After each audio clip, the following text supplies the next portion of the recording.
Sometimes a case doesn't start with blood, sirens, or flashing lights. Sometimes it starts with a whisper. I'm Rafe Quinn, and I'm going to tell you about the call that still wakes me up at night. If you're into dark mysteries and real case file energy, hit subscribe and like. It helps more than you think. Now stay with me, because this one doesn't let go. It began just after 1 a.m., that hour when the world goes quiet, and every house looks asleep from the outside. But the walls still hear everything inside. A teenage girl called emergency dispatch, alone at home, hiding in her closet. Her voice was steady, but scared in the way that tells you your brain has already accepted something is wrong before your mouth can say. She told the dispatcher she heard someone inside the house, moving, opening things, walking from room to room like they knew the place better than she did. I've heard a lot of panic in my career. This wasn't panic. This was fear trying not to breathe. The dispatcher kept her talking, did everything right, units rolling toward the address. The girl whispered that she'd locked herself in the closet, sitting on the floor with the phone pressed against her cheek, so whoever was in the house wouldn't hear. In the background, you could make out faint sounds at first. Old house noises, wood expanding, air moving, things you could explain away if you wanted to. Then the pattern changed. Footsteps, not running, not stumbling, searching, drawers sliding open and slamming shut, something heavy dragging, objects hitting the floor. The girl whispered, "He's upstairs now." You could hear it too. That shift in the air when danger isn't a possibility anymore. It's a location, outside her door. She said she could see shadows under the crack. Said she could hear breathing that didn't sound tired or angry, just interested. The dispatcher told her to stay quiet. Help was seconds away. But seconds can be an entire lifetime when something is standing on the other side of a thin piece of wood. Then the sound hit the line. Not a scream, not static. Something in between, like wind inside a metal pipe, bending the signal until the recording itself sounded afraid of what it was carrying. The girl whispered one last line, calm, confused, almost curious. His feet aren't touching the floor, and the call died. No goodbye, no scream, just the connection falling off the map, like someone cut the night in half. That's where this case begins. And it doesn't get any better from here. When the line went dead, patrol units were already racing through empty streets. Cold air, flashing lights bouncing off quiet houses that had no idea what just happened on their block. I wasn't on scene yet. Back then, I was working a different case across town. But when something feels wrong, it travels. It moves through radio traffic, through the tone of officers' voices. You can hear it without anyone saying the words. The first unit arrived in under 2 minutes. Front door closed. No broken glass. No signs of forced entry. That's the part that bothers cops the most. You can prepare for violence. You can prepare for chaos. But a house that looks completely normal from the outside, while something inside has already gone bad. That's the kind that sticks. They announce themselves cleared room by room, guns low but ready. Training takes over before fear has time to catch up. Downstairs was a mess, but not random. Drawers dumped. Cabinets open. Stuff scattered, sure, but with purpose. Like someone wasn't trying to steal anything. Like someone was searching that same word again. Upstairs, the air felt heavier. Anyone who's worked nights will tell you this. Sometimes a house feels like it's paying attention. You don't see anything. You don't hear anything. But you know you're not the only one breathing in the dark. They found the closet door slightly open. The phone was on the floor, screen still lit. Call timer frozen mid-connection. No girl, no overturned lamp or torn clothing that screams struggle, just absence. The loudest kind, that was the moment dispatch patched me into the case. I listened to the recording before I ever set foot in that house. I played it twice, 3 times, not because I wanted to, but because my brain refused to file it away. There's a point in the audio where the background noise changes. Every instinct tells you something, just enter the room, even if your ears can't name the sound. And that last sentence, it doesn't sound like terror. It sounds like realization. His feet aren't touching the floor. Not shouted, not cried. Said the way someone comments that the light just went out. Like their world adjusted to a new rule without asking permission. Later that night, I walked into the house myself. No cameras running, no paranormal theatrics. Just a detective with a notebook and a feeling he didn't like. The place had that after-storm smell. Not rain, not electricity. Something in between. It's the same smell crime scenes sometimes get when the air feels charged with things nobody talks about in reports. The closet was small, clothes brushing your shoulders if you stood inside. The kind of space you hide in as a kid and learn to fear as an adult. I stood there quietly, phone light off, door pulled almost shut, just listening. Old houses breathe, wood pops. This one waited, and in the quiet, you start replaying the audio in your head.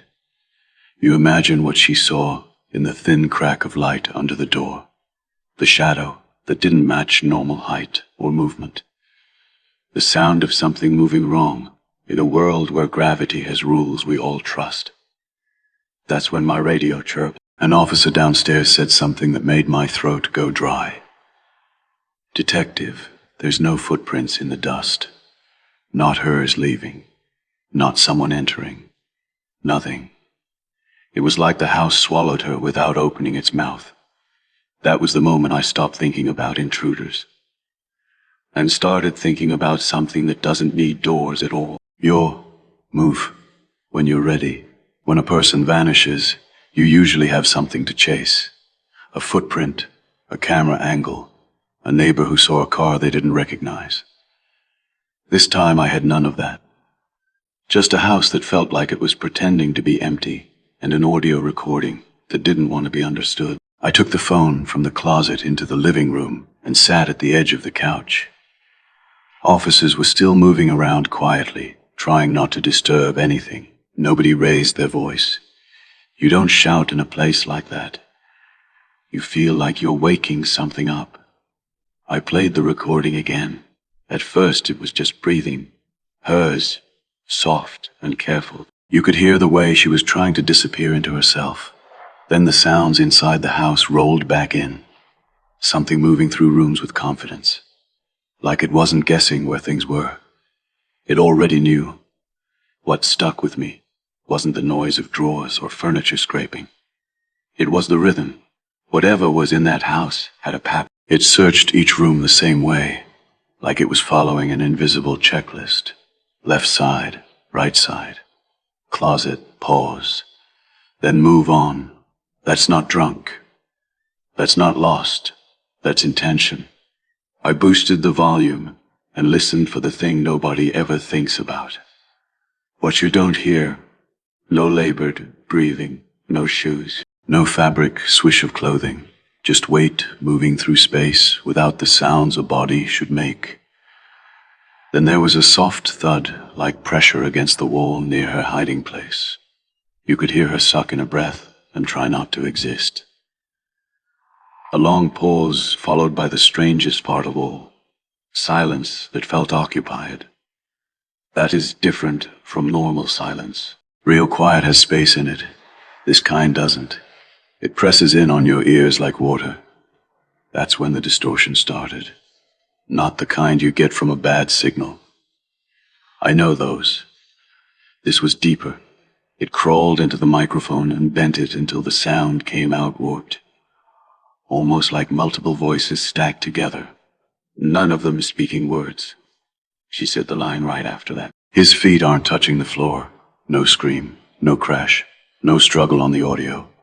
Just that statement, and the line dropping as if someone pinched the call out of existence. I set the phone on the table and just sat there for a second. letting the quiet of the room fill back in. One of the younger officers asked me the question they all wanted to ask, but didn't want to say out loud. Do you think she ran? I walked him upstairs and pointed to the hallway dust. Thin layer, untouched except where our own boots had disturbed it. Window latches still locked from the inside. Low ladder marks outside. No scuffs down the siding. No path out and no path in. I've learned something over the years. People disappear one of two ways, either by decision or by force. But this house offered me a third category removed. The parents arrived later, faces drained of color, in a way only people who suddenly understand how fragile the world actually is can look. They asked me if we'd found anything. I told them we were still searching. I didn't tell them the truth sitting like a stone in my chest, that I didn't know what I was searching for anymore. That night I requested the dispatch center send me the raw audio file. Not the compressed version, the untouched recording with all the background noise left in. I wanted to hear everything the equipment heard, even the parts human ears usually ignore. I didn't know it yet, but listening to that file later would change how I thought about houses, closets, and the thin distance between being here and not being here. Because there was something else on that call. Something behind the noise, waiting for someone to notice it. The raw audio file came through just after midnight. No compression, no filters, no cleanup. Just the line exactly as it existed in that moment, like a doorway someone forgot to close. I took it home instead of the station. Yeah, I know. Paperwork says don't do that, but some cases don't belong under fluorescent lights. They belong in the quiet, where nothing is moving except your thoughts.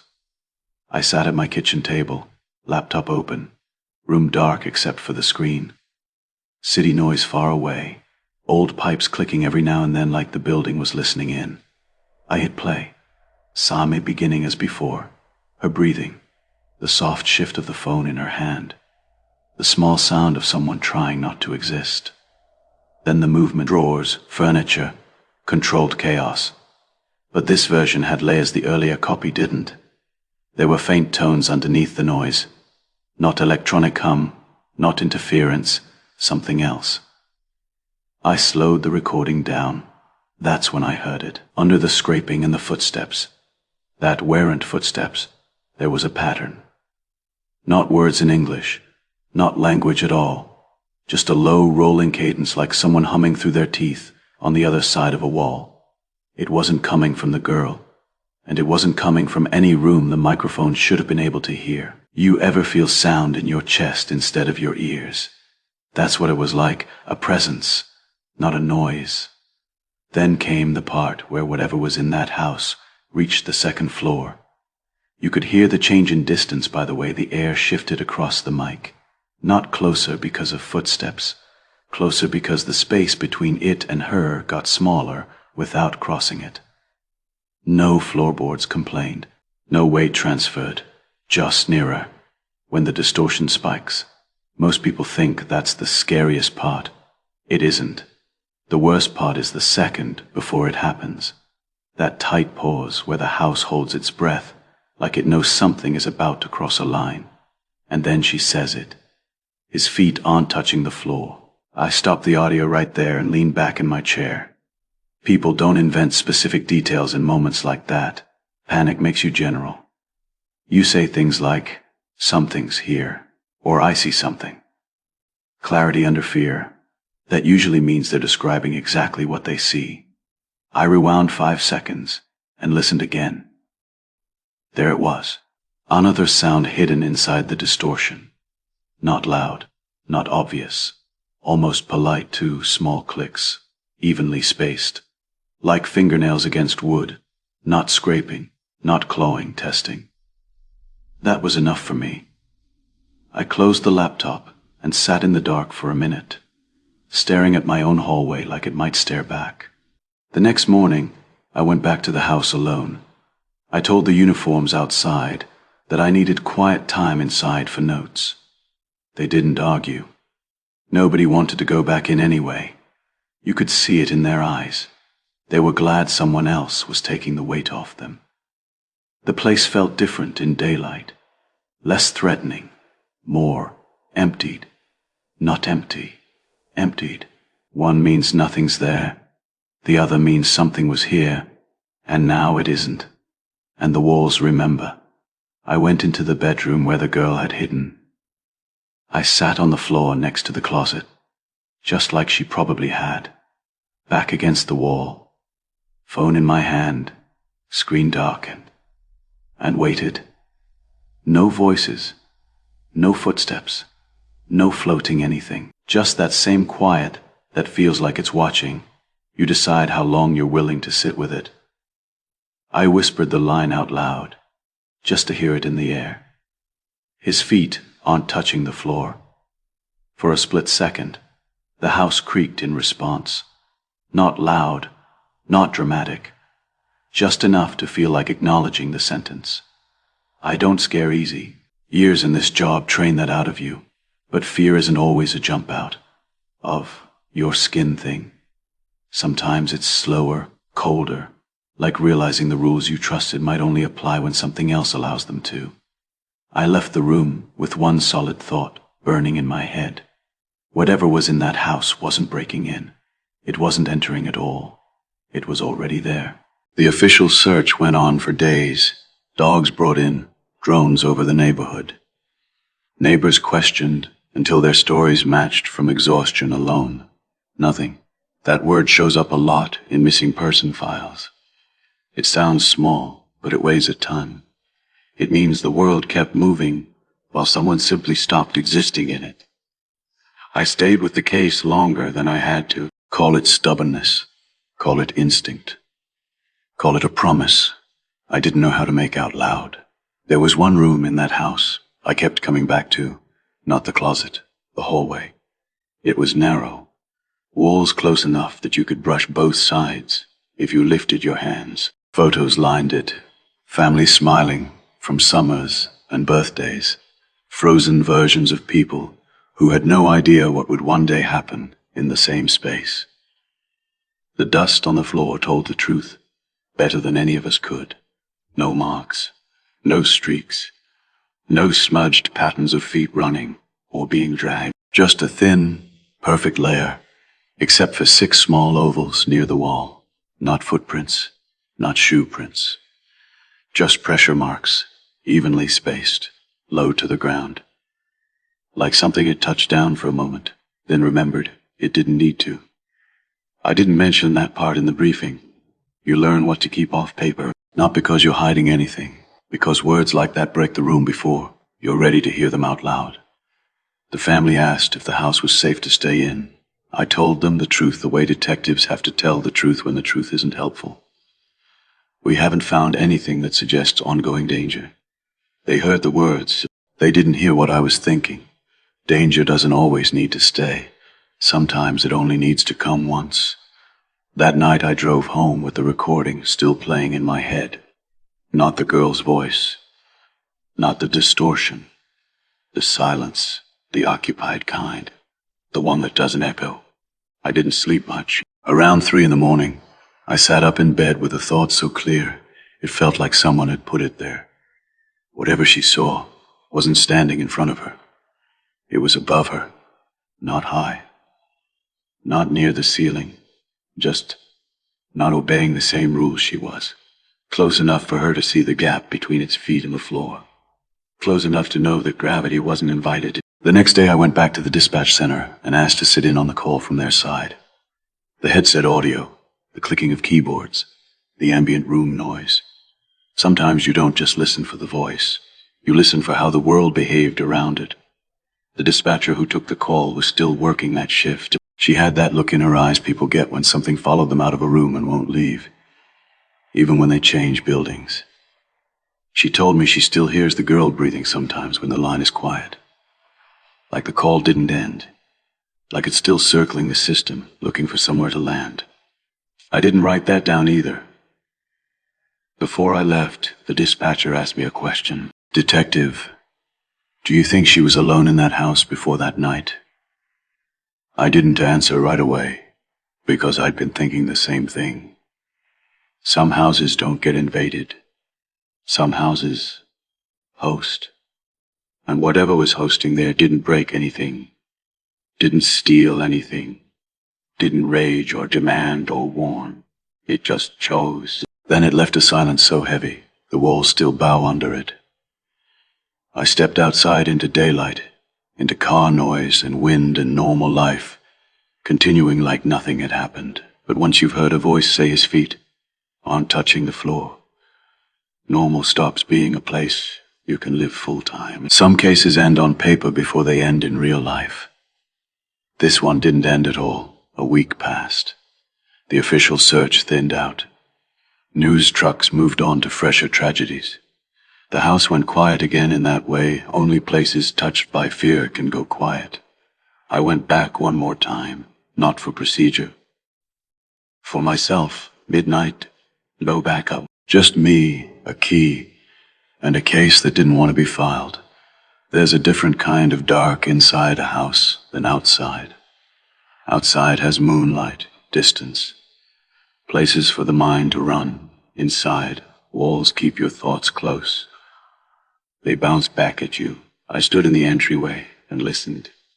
Old wood, cold air, the soft tick of a clock in another room. I walked slowly, not because I was scared of what I'd see, but because I was listening for something else. Not sound, presence. The hallway photos looked different at night. Faces that had once been bright now felt like witnesses. Eyes that had seen more than anyone would ever admit. I stopped outside the bedroom where she had hidden. The closet door was closed. We had left it that way. Maybe out of something else no one wanted to name. I opened it just enough to see darkness inside. People think fear is loud. It isn't. Real fear is quiet. It asks you questions instead of screaming answers. What if she didn't leave the house? What if the house left her? The air inside the closet felt colder by a few degrees. Not dramatic, just enough that your skin notices before your brain does. My breath didn't fog, but it felt heavier in my chest, like the space wanted to hold on to it. I whispered again, almost without meaning to. His feet aren't touching the floor.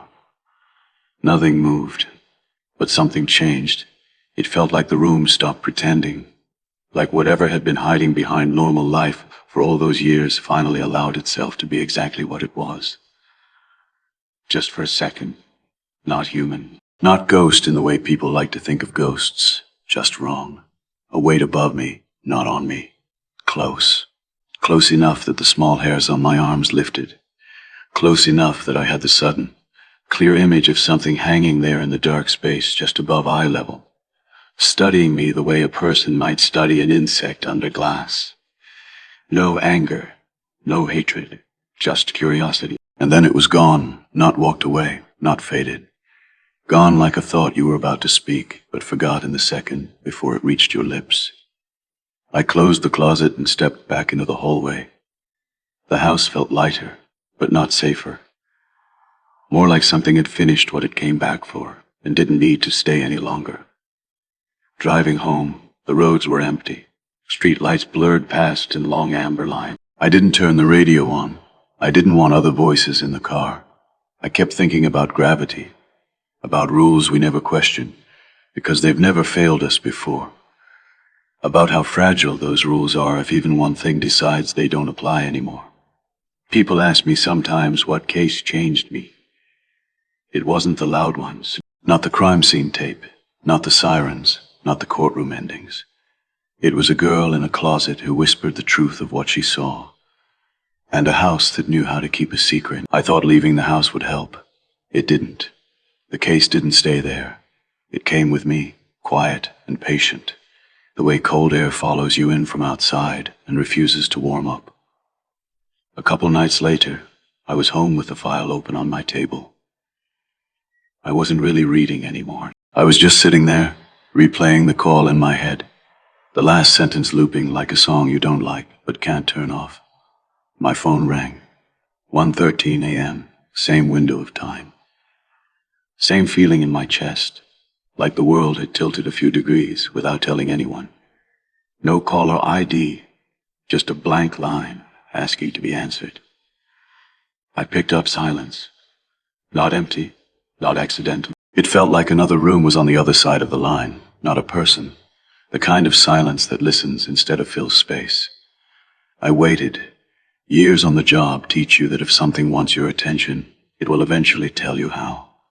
A breath came through. Slow, careful. The kind of breathing someone does when they're afraid to make noise, but more afraid to hang up. The sound changed. Not static, more like wind funneled through a narrow space, bending around the speaker. For a second, I thought I heard the softest tapping, like fingernails on plastic, testing the surface of the call, the same way something had tested the walls of that house. Then the line didn't disconnect, it just stopped being there.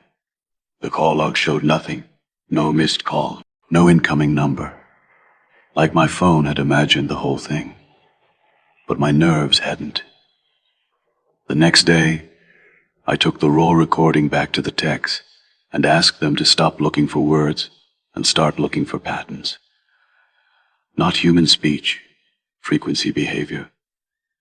The things our ears can't translate, but our equipment still records. They pulled up a spectral view on the monitor.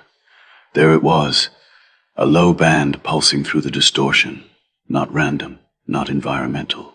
Intentional, introduced from somewhere that wasn't the girl, and wasn't the house wiring, and wasn't any interference they could name without lying. The tech just stared, and finally said, "That shouldn't be there." Later, I found myself parked across from the house again, without remembering deciding to drive there. Engine off, windows down. Night air moving through the car like it wanted to look around too. The house sat dark, not abandoned, not alive, just aware. An older neighbor walking his dog slow, but when he didn't come close, just spoke softly, like the address itself could hear him. "You won't find her in there," he said. "That place never keeps what it takes." I asked him what that meant. He shook his head and walked away, like he'd already said more than he wanted to. When I finally went home, the streets were empty. Lights slid across the windshield in slow gold bands. I kept thinking about closets, small spaces that feel safe until something else decides they're not. Sometime after I lay down, half asleep, my own closet door made the faintest sound. Not opening, not moving, just acknowledging. Old wood, I told myself. Old hinges, houses settle. Everything has an explanation if you push hard enough. But I kept staring into the dark anyway, listening to the quiet like it might speak if I gave it enough time. And in the back of my mind, a thought I didn't invite finally took shape. What if this thing doesn't belong to that house at all? What if it belongs to the moment someone notices it? That thought wouldn't leave me alone, not tied to the house, tied to attention. Some things don't live in places, they live in moments.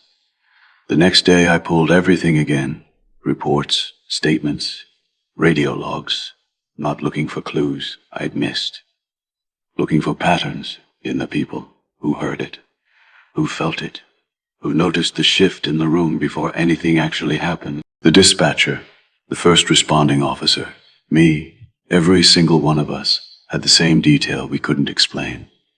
The feeling that something was already there before we arrived.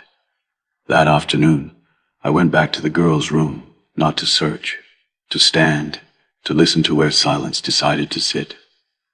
The room looked ordinary again. Bed-made closet door closed. Sunlight on the carpet, like nothing had ever happened. But the air was different at shoulder height. Heavier than above it, heavier than below it. Like an invisible line across the room where something preferred to be. I lifted my hand slowly, and stopped when my skin told me to. Not cold, not hot. Just pressure, like standing in shallow water and letting the current push against you. That's when I realized something I didn't want to realize. She hadn't been describing floating.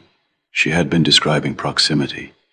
Feet not touching the floor because the thing wasn't using the floor at all. It wasn't hovering for drama. It was just existing at its natural level. and we were the ones out of place. I sat on the edge of the bed and tried to imagine the room the way it had looked to it. Not walls, not up or down. Just space, like a box you reach into instead of walk through. No force entry because doors mean nothing when you don't think in terms of doors. No footprints because feet are optional when gravity is a suggestion. The word that came to mind wasn't ghost. It was intruder, but not into the house, into us. Into the story we tell ourselves about how reality works.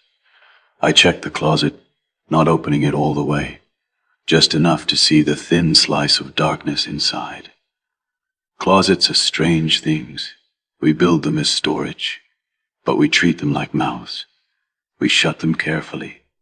We keep our backs to them. We say it's because we're grown-ups who know better. But part of us never really believes that. I closed it again and whispered, without meaning to, "I know you were here." The room didn't respond. It didn't have to, on the way out. I stopped at the hallway again and looked at those faint oval marks low against the wall. 6 of them, even spacing, like something had steadied itself, not because it needed to stand, but because it wanted to lean closer, closer to her, closer to the closet, closer to that small, breath-held space, where fear turns into acknowledgement. Driving home, a thought kept circling back like a bird that doesn't want to land. What if it doesn't take people? What if it takes moments of realization, and people are just caught in the middle of understanding it? That night, I left the lights off on purpose. Saturday in my living room with only the glow from the street leaking in through the blinds. Not provoking anything, not challenging anything, just not pretending anymore. The air felt normal. Then it felt normal. Then it felt noticed. You don't see anything in situations like that. You don't hear anything dramatic. You just become aware that something in the room has an opinion about you being there. I didn't move. I just said, out loud, the thing I'd been avoiding saying from the start. You don't need floors. Nothing answered. But the space in front of me felt suddenly, unmistakably occupied. Not touching. Just there. And then, as quickly as it came, the pressure faded. The room went back to being a room. But I didn't. Because once you felt that presence, you can't unteach your body, the shape of it. After that night, I stopped thinking about the case as missing person only. It didn't feel like pursuit anymore. It felt like permission. Like something waits for a specific second when a human mind opens just wide enough. And then it steps in without stepping anywhere at all. I went back through the girl's history, not criminal history, life history. Grades, messages, searches, recent behavior. Nothing dramatic. No secret boyfriend. No sudden withdrawal from friends. No hints of running away. But there was one small detail that stuck to me like a burr on a jacket. 2 weeks before the call she had searched late at night for. Why do closets feel like they're watching you? That stopped me. Not because it proved anything, but because it matched the direction my own thoughts had been drifting toward. She noticed it first. That house. That hallway. That closet. They weren't the beginning. The beginning was the instant she stopped shrugging off the feeling and started admitting it to herself. The moment she treated the fear like a real possibility. Something treated her like a real invitation. I've seen versions of that pattern before. People staring into dark water too long. People listening to an empty room until it doesn't feel empty anymore. People who don't laugh things off and, without realizing it, open the door by not needing one. So I ask myself the question nobody wants to ask out loud. Was the call for help the second stage, not the first? I drove to see the dispatcher again. Same chair, same headset, same tired eyes that had seen too many people meet their worst night through a phone line. I didn't ask about procedure. When she spoke, I said, did it sound like the first time she'd been afraid in that house? She didn't answer right away. She looked down at the desk, then at the wall, like the memory didn't want to stand still. No, she said quietly. It sounded like someone who finally understood what had already been happening. That was it, not hysteria, recognition. I left the center with a weight in my chest that didn't feel like sadness or fear. It felt like respect for something I didn't understand and couldn't stop. That evening I sat in my car outside my own place and didn't go in. I watched my front door, my windows, the shadowed line of my own closet through the bedroom curtain. Here's the part that's hard to admit. I wasn't worried about being attacked. I was worried about being noticed. Because once you notice it back, you're sharing the same room whether or not you're in the same building. Inside, the apartment felt fine, normal, quiet. I'll leave in the usual way spaces hold on to the lives, lived inside them. But when I reached for my closet handle, my hand stopped halfway. Not from fear of what I'd see, from the certainty that if it was there, it wouldn't be inside the closet at all. It would be right in front of me. Clothes level with my shoulders, present in a way doors can't contain or keep out. So I did something simple. I lowered my hand, turned away, didn't open anything. Not because I was running, because I finally understood the rules. It doesn't hunt rooms. It waits for acknowledgement. And the girl didn't disappear because she was weak, or reckless, or unlucky. She disappeared because she was honest with herself about what she saw in the dark. And something honest looked back. That's the hardest part of this job. Monsters you can chase. People you can save. Evidence you can follow. But how do you protect someone from a moment? I kept coming back to that closet, not the space. The idea of it, people think closets are just storage. Boxes, shoes, coats. But they're also the first place we ever learn to hide. Childhood shapes them into something else. A small dark world where you wait for danger to pass while trying not to breathe too loud. They don't scare us because they're empty. They scare us because they're just big enough to share. I went back through every case I'd ever worked that had the same feeling. Missing people, strange calls, no signs of entry, no signs of struggle, rooms that seemed to swallow a moment and then go right back to pretending to be normal. There was always a confined space, a realization and silence that didn't echo. It wasn't about the house. It wasn't about the night. It was about where the mind retreats when fear finally becomes specific. When she called, she wasn't running from something chasing her through hallways. She was hiding from something already next to her. I kept replaying that sentence. His feet aren't touching the floor. Not screamed, not sobbed, said almost like she was reporting weather. Like she had finally understood that the rules of the room had changed, and she was just catching up. I looked at the photos from the investigation again, not the body photos. There weren't any. The emptiness photos. Rooms in daylight. Hallways in shadow. The ordinary world looking back at the camera like it had never done anything wrong. One picture held me, the closet door, half open. On the inside edge of the wood, just above where a child might rest their forehead if they were trying not to cry. There were faint smudges, not fingerprints. More like skin had rested there long enough to warm the surface. Long enough to listen on the edge of the wood. I closed my eyes and pictured her exactly where I had sat earlier. Knees pulled in, phone in hand, breathing shallow so sound wouldn't give her away. And something in front of her, at eye level, studying the small space she'd chosen, as if it were a question. People think fear is what destroys you. It isn't, recognition does. That moment when your brain stops arguing and accepts what your eyes are telling it. Reality doesn't crack loud when it breaks. It slips, it slides, it rearranges without asking permission. And once you know the world can do that, you can't go back to the version where it can't. I didn't write any of that in my report. On paper, it stayed clean. Unresolved missing person. No forced entry. No signs of foul play. Evidence inconclusive. But that's not the truth.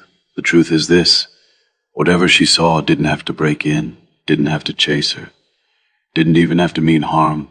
It just had to be there. Close enough for her to understand that it wasn't playing by the same rules she was. Close enough that a single sentence could end everything she thought she knew about being safe inside her own home. His feet aren't touching the floor. That line wasn't terror. It was description. And sometimes description is the last thing a person ever gets the chance to give. There's a part of every investigation that never makes it into files or courtrooms. It's the part where you stop asking, what happened, and start asking, where did it go? With this case, that question changed shape. It wasn't just where she went, it was where she could go. If the normal rules didn't apply, I looked again at the timeline. The noises, the movement, the call, the silence. Everything pointed to a single point in time, like reality had narrowed to a pinhead, and she'd been standing right on top of it when it happened. People imagine disappearing as motion, running, falling, being dragged. But what if it's not motion at all? What if it's a change of address so small you can't measure it? Just enough to step you out of where everyone else is standing. I started pulling older cases, not from that town, not even from that state, anywhere with the same fingerprints. No forced entry, no struggle, last words describing something. Wrong with the air, there weren't many, but they existed. One boy hiding under a staircase, an older man in a hospital bed staring at the corner of the room, a woman who stepped into a pantry during a storm and never stepped back out. All of them had the same detail in witness notes. They looked at something that wasn't where things are supposed to be. They didn't scream about claws or teeth. They noticed geometry, angles that didn't behave, bodies that didn't line up with gravity, shadows that detached from the things that should have been casting them. And after the noticing, absence, the girl's case became bigger than a missing person file to me that day. It became a map with no legend, a pattern without numbers printed underneath to tell you what the shapes meant. So where is she now? I don't think she's gone. I think she's somewhere close in a way we don't have language for yet. Not above or below us, not on the other side, just slightly misaligned, like a picture frame knocked just off level. So your brain keeps trying to straighten it without touching it. Every once in a while, we catch echoes of places like that. Voices through dead phone lines, footsteps in rooms we know are empty, a feeling in a hallway that makes us move faster without knowing why. Standing in that house for the last time, I didn't feel death. I felt displacement. Something like two realities brushing past each other in a doorway that nobody built on purpose. On the drive home, I kept my eyes on the road, but my mind was on closets all over the world. Small, dark spaces where people sit with the truth. I wondered how many of those spaces have seen what she saw. How many people have noticed, and then stayed quiet, refusing to say the words out loud in case speaking them is the final step, because maybe that's the real danger, not the thing in the room. The sentence that admits it, his feet aren't touching the floor, a simple observation. That might be less about what it is and more about where we stand. I kept circling the same thought, and every time I got close, my mind wanted to back away from it, like a hand from a hot stove. Maybe this thing never broke the rules. Maybe it's been the rule all along, and we just don't like where it leads. We grow up believing rooms are containers. 4 walls, a floor, a ceiling. Gravity pointing down like an arrow we can trust. But what if those are just habits the world usually keeps for our comfort? What if the universe isn't tidy? It just pretends well. I remembered something the neighbor said. You won't find her in there. That place doesn't keep what it takes. At the time it sounded like folklore. Now it sounded like a fact that didn't know how to explain itself. I went back to the bedroom one more time, not as a cop, not as an investigator, just as someone who owed the truth the courtesy of standing where it spoke last. Close it closed. curtains still, afternoon light striping the carpet. I sat on the floor where she had sat. You learn a lot from floors, they don't lie the way words do. They remember weight, pressure, movement, hesitation. This one remembered none of that. It felt like nothing heavy had ever finished a step here. And suddenly the simplest truth in the whole case fell into place. If something doesn't need floors, it doesn't need doors. If it doesn't need doors, it doesn't need inside or outside. It doesn't arrive, it appears. Where it is noticed, that's attention as geography, a map drawn by fear instead of streets. I whispered the question I'd been avoiding. Why her? The answer came back in the only way these things ever answer, not in words, but in realization. Because she saw it the right way, not as a shape, not as a monster, not as a nightmare she'd wake up from. She saw the mistake. She saw something occupying the same room as gravity, and refusing the contract we've all agreed to without reading. She didn't panic first. She recognized first. Recognition is a door. And once a door exists, something can use it. I stood up slowly, every sound in the house suddenly too clear. The tick of the clock downstairs, the wind outside brushing the siding, my own breath sounding like it belonged to someone else for half a second. I didn't feel threatened. That might be the worst part. It didn't feel like something that hates us or hunts us. It felt like something that uses us the way light uses dust, to show where it is. On the way out, I turned back toward the closet and said, quietly if she can hear me, "You're not forgotten." I don't know why I said it. Maybe because saying nothing is another kind of abandonment. Maybe because, wherever she is, the distance isn't measured in miles. Driving away, the world looked normal again. Kids on bikes, mail trucks, sprinklers ticking across lawns. But once you know the rule beneath the picture never looks the same. You start noticing places where reality looks thin, like paint stretched too far over a wall. And if you ever find yourself in a small dark space, holding your breath, feeling the air change at shoulder height, you'll understand what she understood. The danger isn't what's touching the ground. The danger is what doesn't need to. There's something I haven't told you yet, not because I wanted to hide it, because I didn't know how to say it without sounding like the person on the other end of that call. A few nights after my last visit to the house, I listened to the recording again. Not on my laptop this time. On my phone, lying in bed, lights off. Just me and the sound of a moment that had already taken someone. Halfway through, something changed. The audio didn't distort like before. It shifted. The background noise in the recording lined up with the noise in my room. Same air tone, same subtle hum of electricity in the walls. For a split second, I couldn't tell which silence belonged to which place. Then I heard breathing that wasn't mine.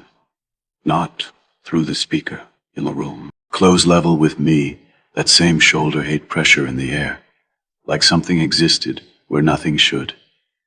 My instinct wasn't to move. It was to listen.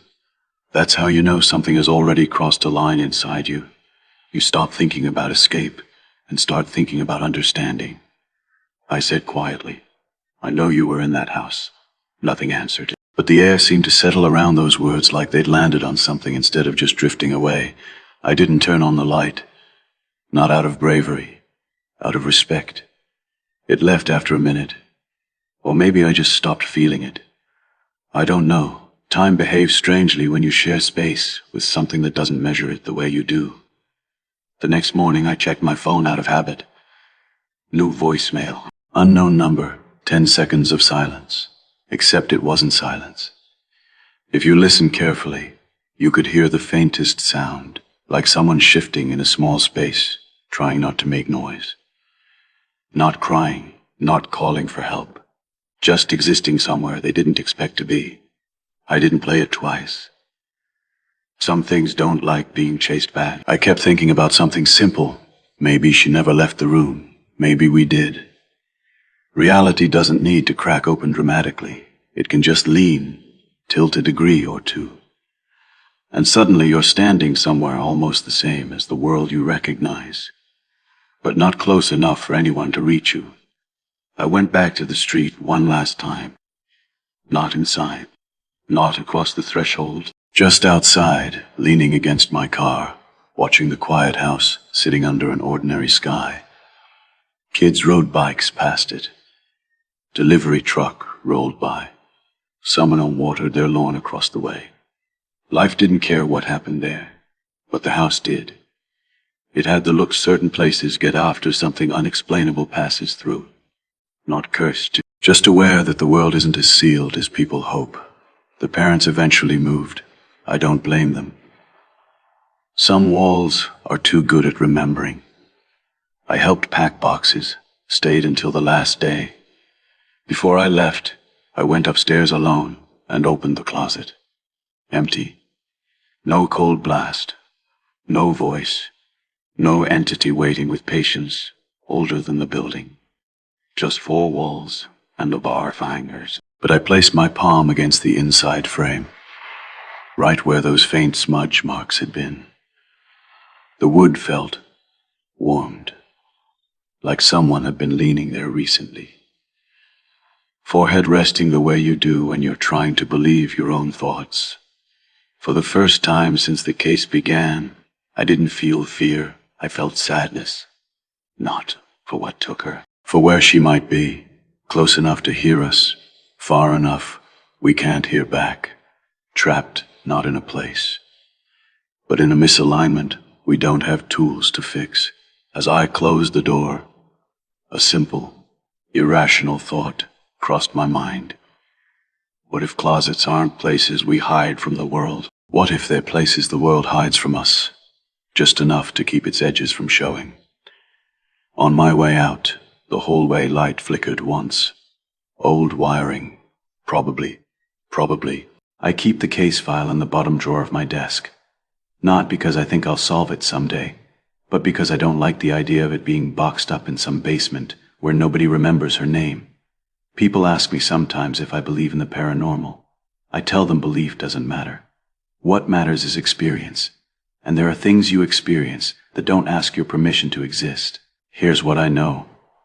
A girl sat in a closet, saw something that didn't care about floors, spoke the truth out loud, and then stepped sideways, out of our understanding.